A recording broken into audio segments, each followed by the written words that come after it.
Então é o seguinte, pessoal, o Ferreira, ele é coach, ele pratique em PNL, né?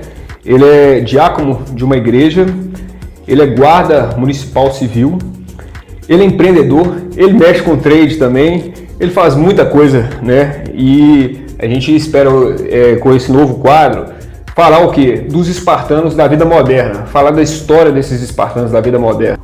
Eu, com meus 11 anos, eu me vi na necessidade de trabalhar, uma vez que meu pai não tinha condições de poder manter uma família com 3 filhos e tudo foi muito difícil, uma infância muito complicada, embora a gente tinha uma vizinhança ali muito acolhida, a gente compartilhava algumas coisas, o que faltava na casa de um, o outro ia lá e complementava, e assim foi até os meus 11 anos, eu diria assim, onde eu me vi na necessidade de poder buscar um trabalho, de poder buscar algo que o meu pai não conseguiu ali, não por maldade, né, vamos falar assim, mas eu me vi na necessidade de correr atrás. Eu arrumei um serviço num posto de gasolina, onde eu lavava carro. Depois eu fui trabalhar num telemensagem, panfletando no sinal. Tudo isso para conseguir o tênis que era para mim para a escola. Mas eu percebi que o trabalho ele trouxe responsabilidades. E desde os 11 anos eu já me vi nessa situação de poder trabalhar e comprar minhas coisas, né? Roupa, sapato, eu já conseguia me manter. E desde cedo você já entendeu que a vida é bruta. Exatamente. Desde muito novo você já entendeu que não tinha mimimi não, que se você não fizesse por você, ninguém ia fazer. Não teve mimimi. E aí eu fui, aos 13 anos eu entrei no Senai, fiz o curso de mecânica industrial e fui trabalhar no ramo.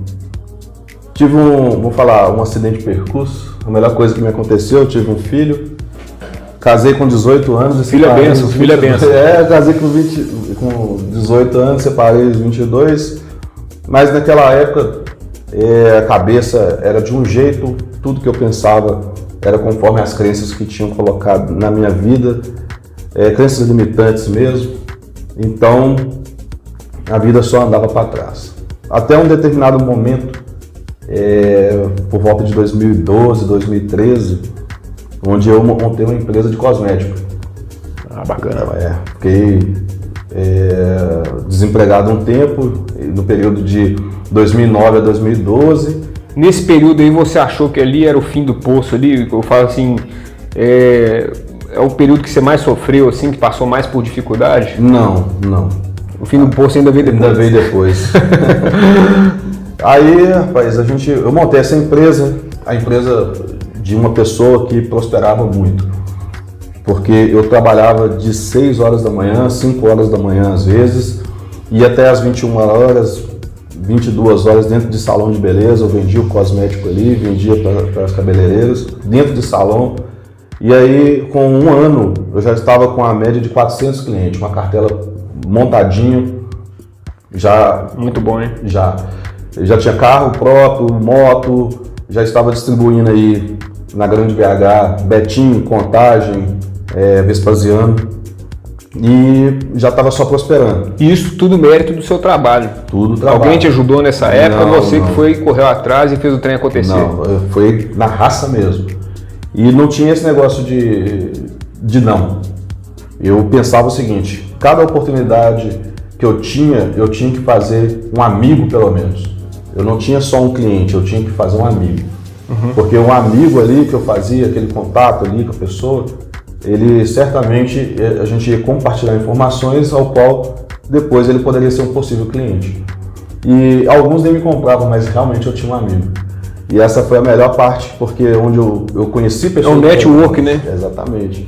Teve pessoa, por exemplo, lá de Contagem, a dona Tuca, e ela perdeu, o marido dela faleceu nessa época. E foi a pessoa que ela tinha para conversar, era eu. Porque ninguém para ouvir. Ela já estava idosa, então ninguém para ouvir, velho. É verdade, o pessoal com os mais velhos, ninguém tem paciência de escutar. E realmente isso é dos mais velhos, né, pessoal? A gente sabe que eles são mais repetitivos, eles gostam de contar, compartilhar histórias da vida deles ali, né? E as pessoas às vezes não têm essa paciência para ouvir. E às vezes a gente tem muito aprendizado aí por trás e as pessoas perdem a oportunidade, né, de aprender. Exatamente. Da cozinha daquela senhora saíram histórias maravilhosas, experiência de vida que me formaram dali para frente, até mesmo por questão de casamento, né, para eu poder levar para minha vida conjugal. Que bacana. E foi por meados de 2014, aquilo tudo que eu construí, eu começou a subir pela cabeça. Então eu comecei a gastar demais, onde eu tinha aquela crença que os meus pais incidiram na minha mente, ainda gritava muito alto. A questão da escassez, a questão até de esbanjar também pela falta, porque era o contrário. Porque na minha infância eu não tinha e quando eu passei a ter, eu comecei a esbanjar. Então foram muitas festas, vou falar assim, eu gastava o dinheiro desacerbado mesmo. Então, como eu não tinha controle do que saía, então eu comecei a quebrar. A gente vê que essa é uma questão muito emocional, né? Que é como aquele boi que ficou trancado e de repente ele solta, abre a porteira.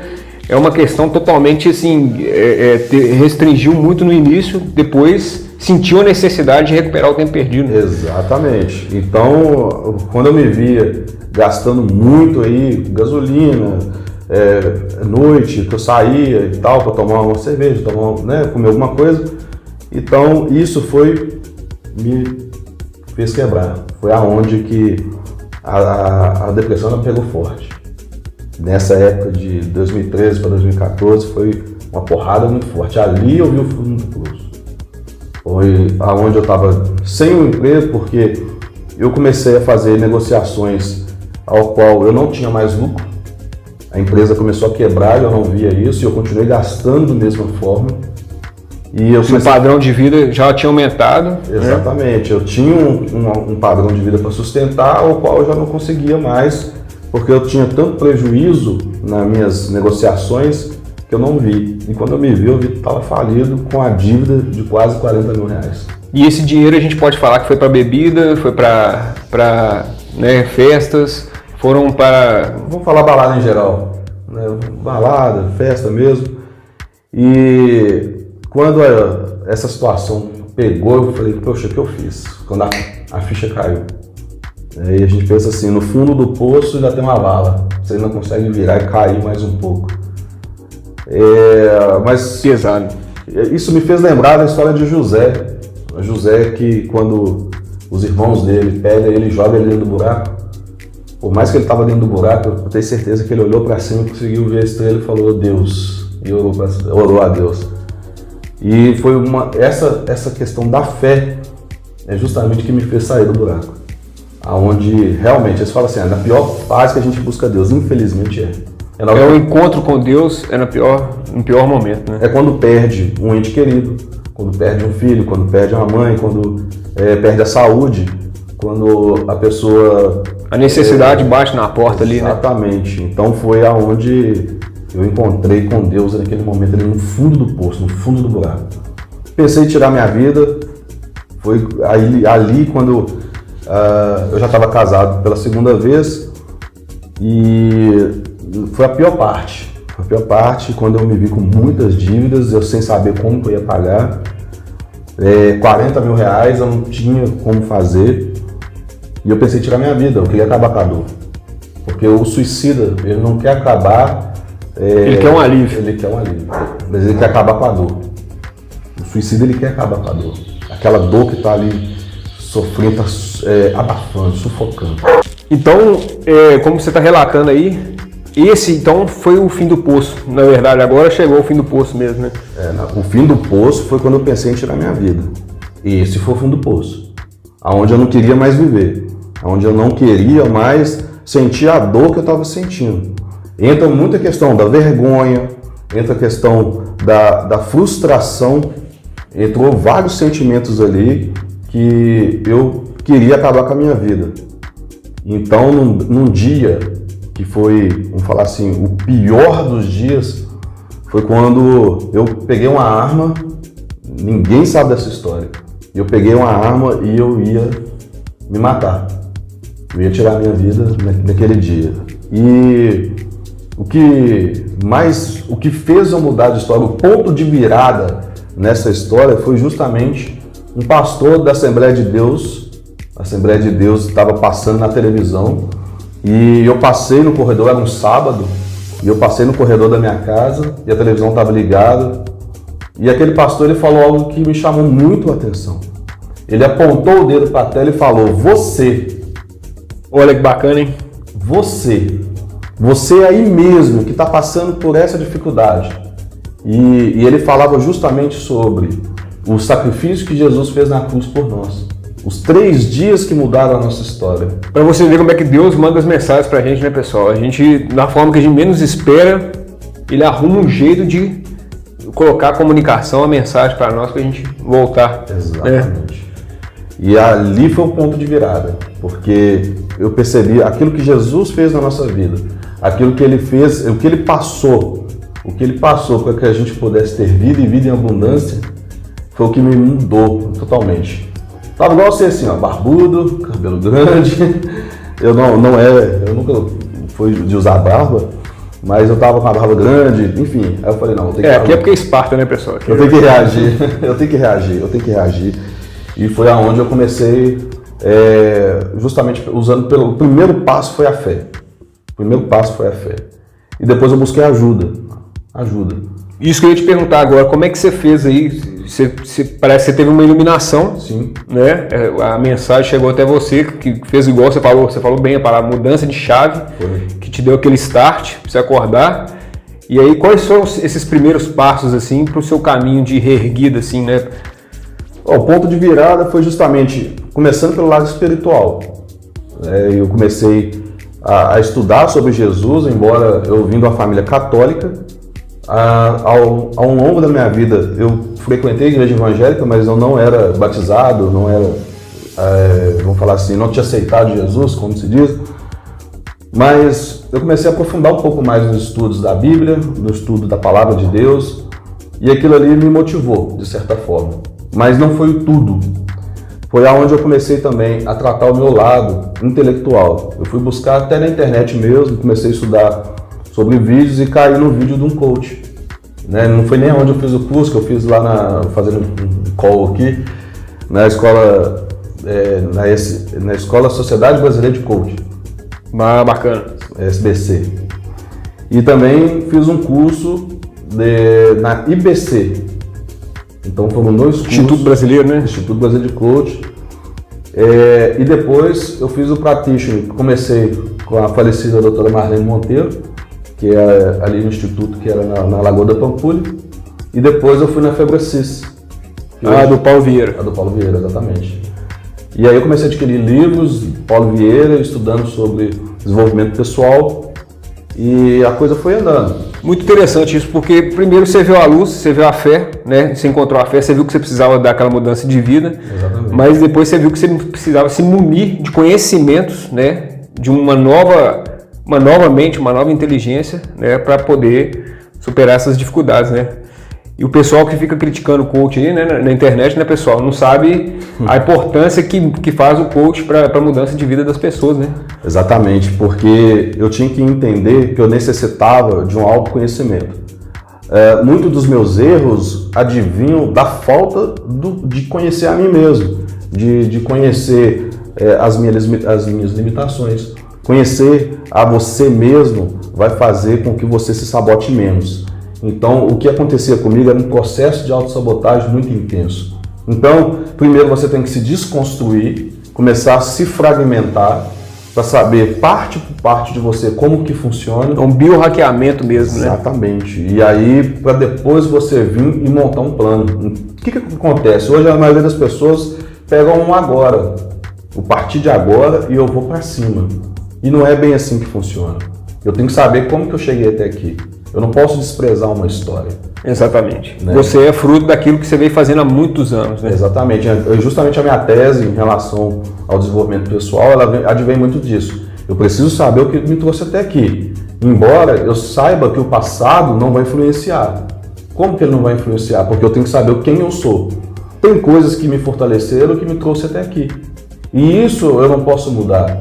Porque isso tá legal. Porque a gente às vezes perde tempo tentando mudar aquilo que já está funcionando, aquilo que já te trouxe até aqui, os seus valores, seus princípios, aquilo que... Porque nós somos um mix, né, de coisas boas, coisas ruins. Né? E nem sempre aquilo que é ruim é verdadeiramente ruim. Quem vai poder mensurar isso daí? É verdade. Como é que eu posso falar que na sua vida isso é ruim? Não tem como. Na verdade, às vezes a gente agradece por aquela situação ruim que fez a gente ser o que é hoje. Exatamente. E existe a subjetividade da pessoa humana. E cada pessoa tem aquilo que te impulsionou a ser quem você é hoje. Agora, se você não está feliz, existe todo um processo que não vai ser nesse vídeo ou nesse podcast que a gente vai conseguir desenvolver. Claro, é muito mais complexo. Primeiro, a gente tem que fragmentar pedaço por pedaço para saber onde você chegou, depois saber como que você chegou aqui, por que você chegou aqui, qual que é a sua mente hoje. Depois você precisa saber aonde você quer chegar. Quem eu quero ser, o que eu quero me transformar daqui a 10 anos. E que competências você tem que adquirir para ser essa nova pessoa. Né? De repente a pessoa ela quer se tornar algo que ela também não tem perfil de ser. Simplesmente porque ela viu alguém e ela não tem aquele perfil. E será que isso é possível? Ela se inspirou ali, né? Ela se inspirou, né? E ela vai tentar, de certa forma, eu falei, pegar os conhecimentos, habilidades, a competência mesmo, para tentar chegar naquele ponto, né? Mas aí, igual você falou, ela tem que descobrir também o nicho dela, o foco dela, aquilo que ela se sente melhor fazendo, né? A pessoa ela tem que tomar muito cuidado com a questão das inversões. Ela não se perder no meio do caminho. Porque eu me referencio no espartano, né, lá no Leônidas, eu me espelho naquilo que ele se tornou, mas qual que é a essência daquilo ali? Tem que ver também a essência. Claro, eu quero ser um espartano, eu quero ser um médico espartano, eu quero ser um guarda municipal espartano, eu quero ser, entendeu? Então, é aí que a coisa começa, não foi da noite pro dia também. Claro, é um processo de construção, né? A virada de chave, ela foi rápida, ela foi instantânea. Porque naquele momento ali que o pastor falou, aquilo ali, pum, virou a chave. O pessoal, e essa questão de que ele falou aqui, de virar a chave, é mudar a direção. Exatamente. Sua vida está caminhando para um sentido, você simplesmente muda de roda e vai para uma outra direção. Agora, não significa que você já mudou, você só mudou a estrada. E com essa nova estrada, novos frutos. E aí que tá, porque, olha, de 2014 para 2 anos depois, 2016, eu tive ainda uma história, uma estrada para poder seguir. E eu vou falar a verdade, tudo que se planta colhe. Às vezes a pessoa quer uma mudança de vida radical, mas ela esquece que ela plantou algo no passado e ela vai ter que colher. Exatamente. Então, se você tem uma colheita de milho para trás, você vai colher milho daqui para frente. Você vai ter 1 ano aí de colheita de milho, 2 anos de colheita de milho, porque você já plantou. Mas o que você planta hoje é o que você vai colher daqui 1 ano, 2 anos, 3 anos, amanhã. Não importa, no futuro. Então você tem que pensar o que você tem plantado. É isso que vai determinar o seu futuro. E o que a gente fala de plantar, é claro que é uma metáfora, são nossas atitudes, nossas ações, nossas palavras, nossos relacionamentos, como nós lidamos no dia a dia com as pessoas, conosco, com cada um de nós. E isso influencia muito no seu objetivo final, aonde você quer chegar. Você tem que ter isso muito claro. Quem eu quero ser, aonde eu quero chegar, quanto eu quero ganhar e o que vai ser daqui a 10 anos. É que você falou uma coisa importante, não é simplesmente do presente para frente, não. É esse autoconhecimento para você até definir melhor o seu foco, seu objetivo, aquilo que você quer ser, né? Olha, eu passei 2 anos, porque quando eu fiz o curso em 2014, foi apenas uma introdução. Você saiu, você já saiu pronto. Não sai pronto. Um curso é apenas um curso. E aí você vai começar a fazer tese, começa a fazer experiência, fazer estudos, começa a se fragmentar, se estudar, pensar, relacionar com pessoas, entender como que aquilo ali funciona. Porque você tem que entender que o processo, ele advém também de um entendimento. Sim. Um mecânico, para consertar um carro, ele tem que entender do funcionamento do carro. Exatamente. Senão não vai ter jeito. Peça por peça, a ligação de uma coisa com a outra, né? Então eu passei estudando comportamento humano, como que o ser humano pensa, como ele age. E claro, aplicando na minha vida pessoal. Em 2014 eu fiz um plano, onde esse plano ele mudou totalmente, porque eu falei, eu quero chegar aqui. Então eu apontei uma direção da onde eu queria chegar. E esse plano, essa direção, é onde você via o seu propósito ali. Exatamente. E junto com o propósito tem a missão. Sim. Tudo estava atrelado uma coisa com a outra.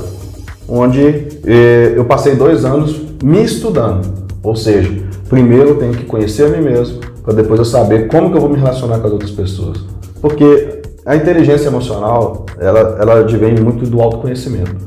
Então, a partir do momento que eu me conheço, eu conheço de pessoa, eu vou aprender a me relacionar com pessoas. Sim. Eu vou conseguir conhecer o outro, entender o outro, saber como o outro pensa, como o outro sente, como o outro age, através das suas expressões, através da sua expressão corporal, física, da sua voz, tom de voz, timbre de voz, entonação de voz, tudo isso. Totalmente PNL isso aí, né? Totalmente PNL.